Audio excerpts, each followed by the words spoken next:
Uh, so we go and run this brutal 50 miler. And yes, my watch battery died at 44 miles. So by the end, it's like a race that gets colder. You know, what happened? You know, it gets colder. It's like, you know, and the weather channel said like, oh, the mid 40s, and shit, it was like 43 with 20-mile-an-hour wind. You know, it was like 30 degrees, and I couldn't find my keys, and all my warm clothes were in my truck. But so we pressed on, and I think it all happened. What do you think? Is when I changed into my kilt. But anyway, we did this race and we finished, and it's I think it's a 15-hour cutoff, which is unbelievable. And we made it in like 14 and a half hours. And he won't tell you, but he's around like 100, 500s and whatever. I've only done 100. I'm on onesie. And said it was 9 degrees, but so we go do that. We get done with the race, and all this guy's talking about is freaking Big Macs, quarter pounder with cheeses.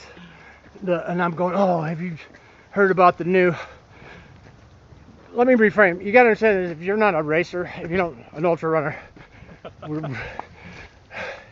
can you imagine at the 14 and a half hours, and all you had was peanuts and goo? You've thrown up, you know, you've had people walk on your back because you know, of course he's fine, I'm bitching, I'm limping, and but all he's talking about is freaking McDonald's. So can you imagine if you're hungry? Have you ever been so hungry? I've woke up and I've had my hand right here, and you know, it was that bad. And I mean, we're out in the country, and there's like steak houses and shit, and all he can do is he can convince me to think about the Golden Arches, which is 11 miles away in the opposite direction from where I live, of course. And but we're so exhausted, we want to take a nap, so we decide to follow. Hey, I'll go, follow me. So we leave Smithville, and oh, by the way, this is what you do when you run ultras, 50s, 100 miles an hour. You videotape yourself. So we leave. I'm freaking exhausted. I didn't even take my tent apart. You know how you pull it apart? I crammed it in the back of my truck. There's a big tent in the back of my truck. So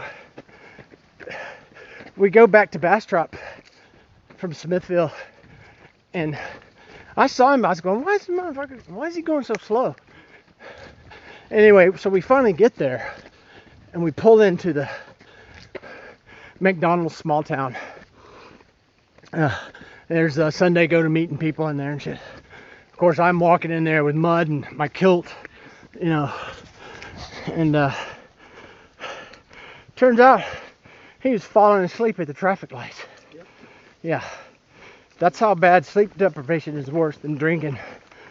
And so we made it there, and I engulfed. I had like a Big Mac, quarter pounder with cheese, and a fillet of fish, and a milkshake, all that stuff, just pounding it. And he's sitting across me, like, takes a bite, and he's like almost falling asleep. So I was going, what the fuck?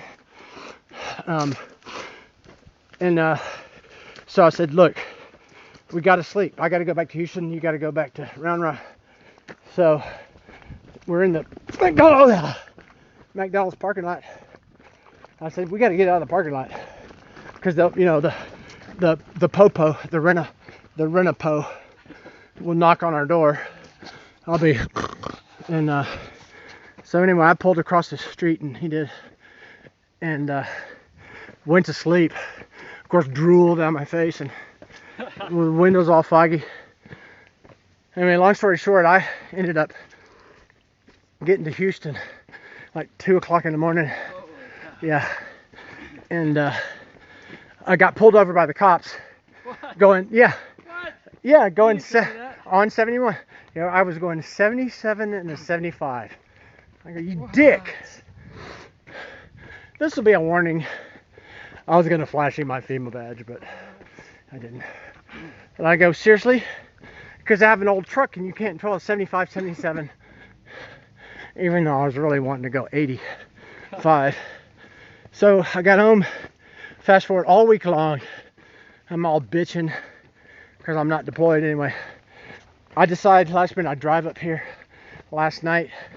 I pull up in the parking lot and here he is. Same race. So that's our story later.